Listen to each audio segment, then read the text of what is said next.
옐런 방중에도 반도체 빅딜은 없었다.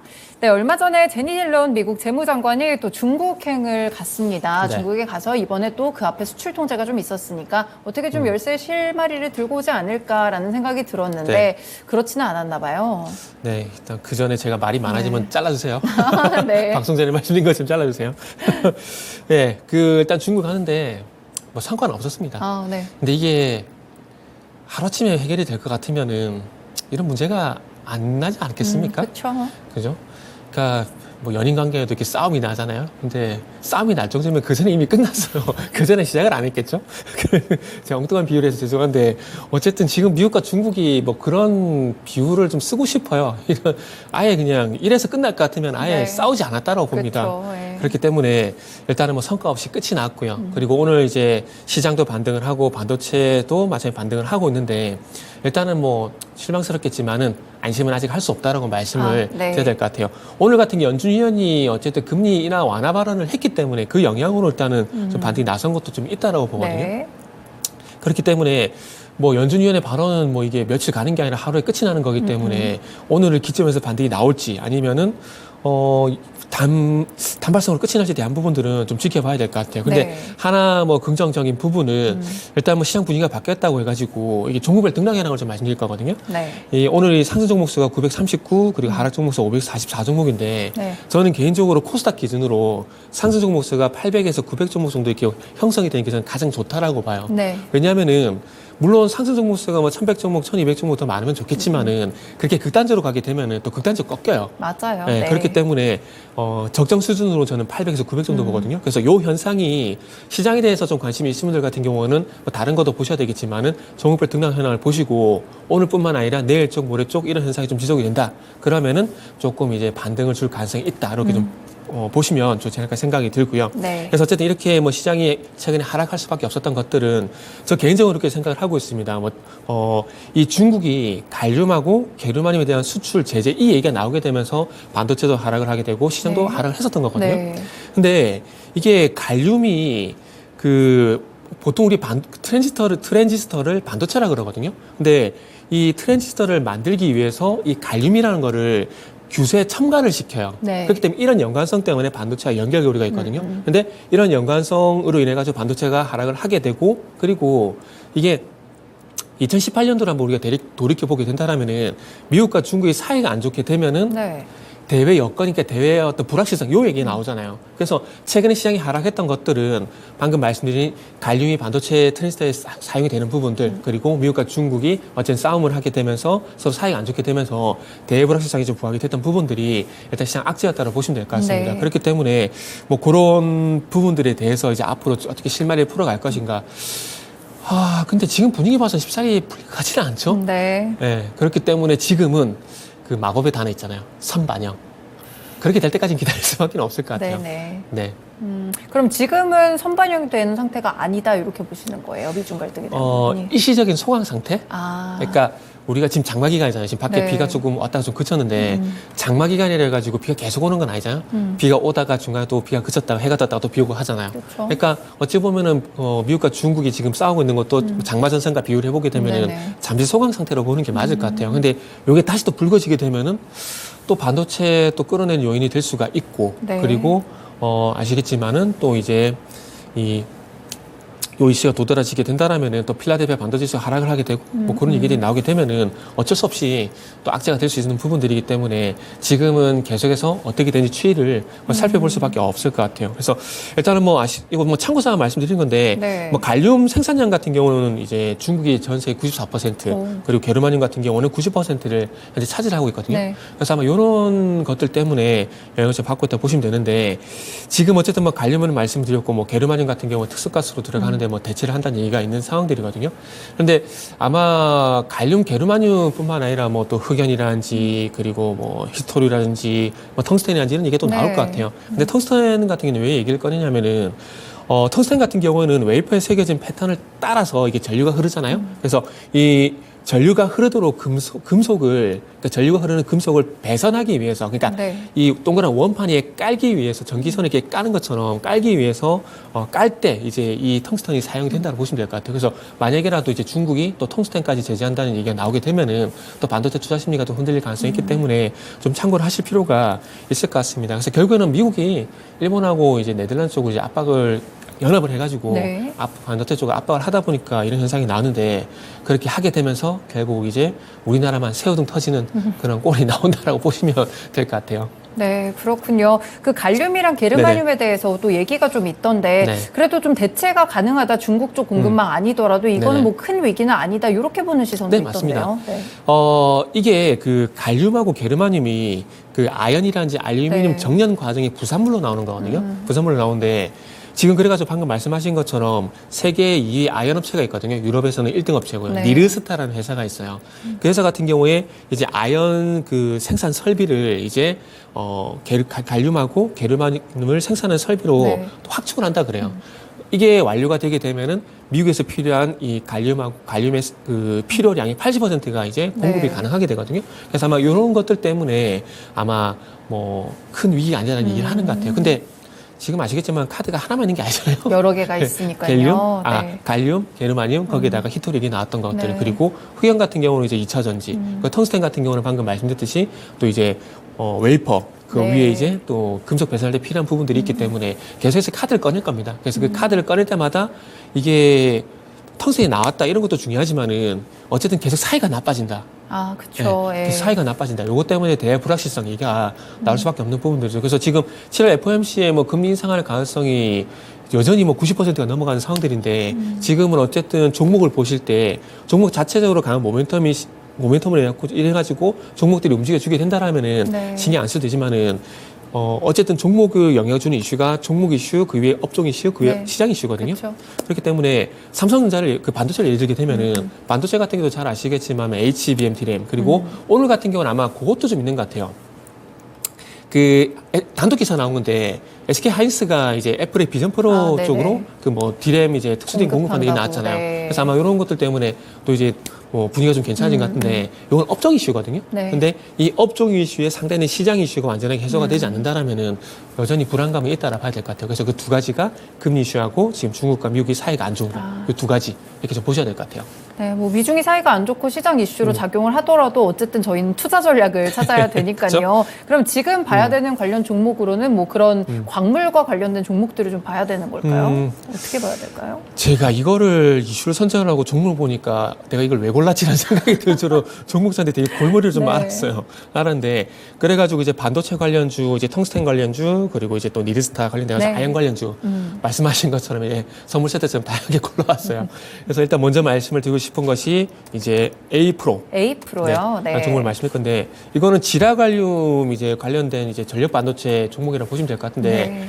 이 전력 반도체 관련 종목들은 되게 많아요. 저는 이전에 아마 여기서 말씀드린지 모르겠는데 광전자 같은 경우에 삼성전자 전력 반도체 관련돼 가지고 광전자를 보라고 말씀드린 게 하도 이런 데 말하니까 제 기억이 안 나요. 기억이 안 나는데 아마 여기서도 했지 않았을까라는 그런 네, 언급하셨던 것 같아요. 네. 예, 왜냐하면 반도체를 했으니까. 네. 했을 것 같은데. 그래서 A프로, 지금 화면에 보신 바와 같이 A프로 차트가 이제 나오고 있는데, A프로 같은 경우는 원래는 2차 전지 장비 업체입니다. 네. 장비 업체인데, 그래서 지금 화면을 보시면 올해 3월 달부터 요 4월 달까지 나왔던 1차 상승이 그 2차 전지 이슈 때문에 올랐던 거고요. 그리고 난 다음에 쭉 쉬었다가 최근에 와서 이제 주가가 좀 들썩이 있는 것들은 방금 말씀드린 대로 갈륨 이슈 그리고 이제 삼성전자가 8인치 질화 갈륨 전력 반도체를 2025년도 생산한다 이게 나왔잖아요. 네. 그래서 아마 이런 것들까지 복합적으로 작용이 되게 되면서 A프로가 최근에 와서 주가 다시 한 반등 시도를 하고 있다고 보시면 될 것 같습니다. 그래서 네. 선생님 말씀드렸듯이 A프로 같은 경우는 원래는 2차 전지 장비 업체인데 그 신사업으로 질화 갈륨 이게 발음 잘해야 됩니다. 질화 갈륨. 네. 질화 갈륨. 네. 그렇게 하면은 조금 안 좋게 들릴 수 있어요. 그래요? 오해를 하실 수 있습니다. 그래서 질화 갈륨 끊어서 말씀드렸네요. 네. 그래서 질화 갈륨 전력 반도체 개발 및 사업화 추진을 신사업으로 이제 추가를 시켰는데, 그래가지고 이제 질화 갈륨 에피, 웨이퍼 생산 기술 이미 확보가 된 네. 상황입니다. 그래서 이걸 앞으로 추진할 거기 때문에 그 연유 때문에 이제 A프로 같은 경우는 질화 갈륨 관련주로 엮여있다 보시면 될 것 같아요. 그래서 네. 이 질화 갈륨 웨이퍼 같은 경우는 실리콘 대비해서 크기가 3분의 1까지 축소가 가능합니다. 가능합니다. 네. 그리고 요게 고온, 고압에서도 사용이 적합해요. 그러다 보니까 2차 전지, 전기차 쪽으로도 이게 사용이 현재 되고 있는 상황입니다. 네. 아시겠지만은, 전기차 같은 경우에 화재 위험성 이런 것들이 있죠. 네. 외부에서 이 고압의 이 진유 전압이 들어가게 되면은 고압이잖아요. 네. 요걸 이겨내야 돼요. 네. 그리고 고압이 들어가게 되면 또 고온이 발생되거든요. 그래서 이런 것들 때문에 어찌 보면은 전기차 위험성이 여전히 상존한데 네네. 그런 것들 어찌 보면 좀 줄여줄 수 있을 만한 게 질화 관련 웨이퍼라고 네. 보시면 될 것 같습니다. 그 이유는 방금 말씀드렸듯이 고온, 고압 환경에서도 사용이 적합하기 때문에 뭐 그렇게 말씀을 드린다라고 이해를 하시면 될 것 같습니다. 그래서 뭐 요 정도 말씀드릴게요. 네, A-프로 일단 첫 네. 종목으로 알려주셨는데 그럼 뭐 말씀 주셨던 게 텅스텐도 있고 히토류도 있고 여러 가지가 네네. 있잖아요. 또 어떤 종목 보면 좋을까요? 네, 다음은 이제 텅스텐 관련주인데. 텅스텐이요. 네네. 히토리하고요. 네. 그리고 이제 흑연 같은 경우는 많이 노출이 됐어요. 그런데 그렇죠. 아직 텅스텐 같은 경우는 얘기가 아직 나오지는 않고 있거든요. 안 나왔던 것 그죠? 같아요. 네. 그래서 만약에 앞으로 얘기가 나오게 된다라면은 아마 KG ETS. KG ETS. 요거는 폐기물 관련주인데. 맞아요. 네. 사업 목록을 보니까 산화 텅스텐을 국내에서 유일하게 생산을 하고 있더라고요. 아, 네. 네. 그래가지고 서두에 말씀을 드린 대로 이제 중국도 뭐 중국 입장에서 얘기하는 건 아니지만 중국도 이제 미국, 일본, 네덜란드 장비 수출도 안 하고 장비도 안 주고 하면 이제 중국도 열받을 수가 있잖아요. 그러면 화가 나거든요. 화가 나게 되면서 이제 히토류 제재액이 나오고 그리고 지금 얘기 나온 게 갈륨, 게르마늄 이 카드가 소용이 없어진다. 그러면 이제 다시 또 찾아보겠죠. 네. 그러면 또 히토류를 보게 될 거고 그리고 흑연, 뭐 그리고 텅스텐 이런 것들을 볼 수밖에 없는 것들이죠. 그래서 지금 이제 산화 텅스텐 같은 경우는 지금 중국 수입 의존도가 95%입니다. 네. 거의 대체 불가라고 보시면 될 것 같아요. 그래서 뭐 전구체라든지 마그네슘이라든지 이런 것만큼이나 현재 중국 의존도가 높은 상황들이기 때문에 근데 이런 이슈가 이제 얘기가 나올 것에 대한 대비를 정부에서도 해야 될 것 같아요. 네. 지금 국내 이제 업체들 같은 경우도 양극재 업체라든지 이 배터리 업체 같은 경우도 전구체를 자체 생산하기 위해서 해서 계속 증설을 진행하고 있거든요. 네. 근데 그건 해야 됩니다. 중국과 사이를 떠나서 어느 한쪽에 너무 일변도로 이제 의존하게 되면 그건 좋지 않다라고 봐요. 예를 들게 되면은 화장품이라든지 그리고 대중국 관련주들 같은 경우에 중국 이슈가 있을 때마다 계속 흔들리잖아요. 뭐 건설기도 마찬가지였고요. 그렇죠. 네. 근데 최근에 보시면 아시겠지만 화장품 같은 경우도 이 탈중국을 하게 되면서 뭐 코스메카 코리아라든지 그리고 최근에 또 뭐 이제 토니모리 같은 것들도 이제 미국이라든지 유럽 쪽으로 그리고 일본 쪽으로 대표적인 또 CNC 인터내셔널, IPM, SC 이런 것들이 어쨌든 매출자 다변을 하게 되면서 이 주가 반등이 나왔거든요. 네. 건설기계도 보시면 아시겠지만 북미 쪽이라든지 광물 채취 관련돼 가지고 판매량이 증가하게 되면서 탈출이 됐거든요. 마찬가지입니다. 어느 정도 의존은 하면 안 된다라고 봐요. 항상 리스크에 대한 대비를 해야 된다는 부분들을 보게 된다라면은 산화 텅스텐 같은 경우도 이제 조금 매출자 다변화 이런 네. 것도 좀 통일을 해줘야 될 것 같습니다. 근데 아직까지는 국내에 이 산화 텅스텐을 생산하는 업체가 이제 KGTS가 유일하다라고 좀 보시면 될 것 같고요. 네. 그래서 어쨌든 2018년도에 텅스텐 양산시설 인허가를 받아가지고 진행을 하고 있기 때문에 현재 주가는 꽤 좋지가 않아요. 주가는 12,800원 전에서 이렇게 옆으로 소위 누워있다라고 볼 수 네. 있거든요. 누워있는 상황인데 뭐 만약 이런 이슈가 나오게 된다라면은 또 모르는 거잖아요. 그렇기 때문에 미리 또 리스트업을 할 필요가 있지 않을까. 라는 말씀을 좀 드리도록 하겠습니다. 네, 텅스텐 관련 종목 하나 알아두면 좋을 것 같아요. 네네. 이제 이야기가 나오면 아무래도 시장에서는 새로운 재료로 또 인식을 네네. 하기 때문에 많이 좀 급등을 할 수 있을 것 같은데 그래서 KG ETS 또 텅스텐과 관련된 종목으로 네네. 제시를 해주셨습니다. 네네. 네, 그러면 오늘의 주제에 맞는 픽 종목은 어떤 거 고르시겠어요? 네, 그 전에 간단하게 말씀드리면 나중에 혹시라도 KG ETS가 이렇게 뜨잖아요. 네. 뜨면은 이게 뭐지? 이렇게 하지 마시고 이런 것들을 미리 또 공부를 네, 좀 그쵸. 하셨으면 좋겠다는 말씀도 참고 삼아 드릴게요.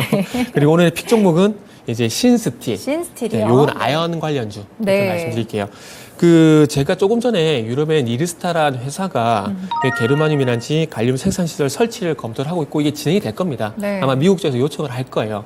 하게 되는데 이게 조금 전에 말씀드렸듯이 아시다시피 아연과 알루미늄 정년 과정에서 부산물로 이제 게르마늄과 갈륨이 나온다라고 말씀드렸잖아요. 그러면 만약에 중국에서 공급받지 못하게 된다라면은 어쩔 수 없이 아연을 정연하는 수요가 더 많아질 수밖에 없거든요. 네. 그러면은 아연에 대한 수요도 증가를 하게 되고 아연에 대한 수요가 증가를 하게 되면 어떤 현상이 있죠? 가격이 올라가게 되겠죠. 그렇죠. 그러면은 그와 관련돼 가지고 어떤 종목들이 대해서 시장이 찾을 수밖에 없다라는 겁니다.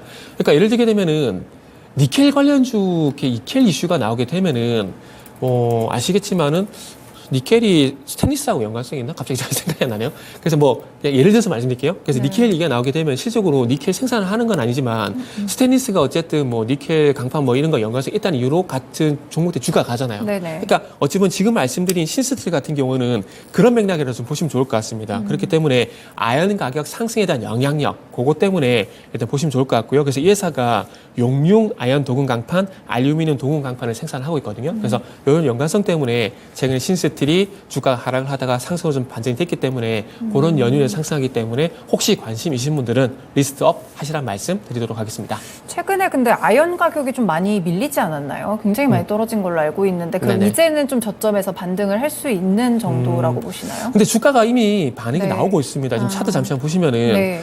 6월 27일 날 이 종목의 주가가 일단은 25% 정도 상승이 나오게 네. 되면서 그동안 하락 추세를 뒤집는 거래는 아까 지금 화면 보시면 여기에요. 요 부분인데 봐보세요. 그러네요. 그동안 거래량이 거의 없었죠. 없고 네. 주가 하락을 하고 있었잖아요. 근데 대량 거래가 수반이 되게 되면서 차트적으로도 이제 전환이 된 거죠. 그래서 어찌 보면 지금은 이슈에 의해서 네. 일단 주가가 먼저 반응을 하는 거고 말씀을 드린 것처럼 만약에 제가 말씀드린 시나리오대로 아연수가 증가하게 되고 가격이 올라가지 되는 부분은 추후 한번 체크를 해보시면 좋을 것 같고 만약에 제 예상대로 올라가게 된다면 어떻게 될까요? 주가는 더 업그레이드가 된다. 이렇게 보시면 될 것 같습니다. 네, 역시나 또 종목별로 어떤 사업을 하고 있는지를 네. 잘 알아둬야지 주가에 도움이 되는 것 같습니다. 오늘 픽 종목으로 신스틸 제시 주셨고요. 그 외에도 A-프로랑 KG ETS 관련 종목으로 함께 체크해드렸습니다. 말씀 여기까지 드릴게요. 고맙습니다. 감사합니다.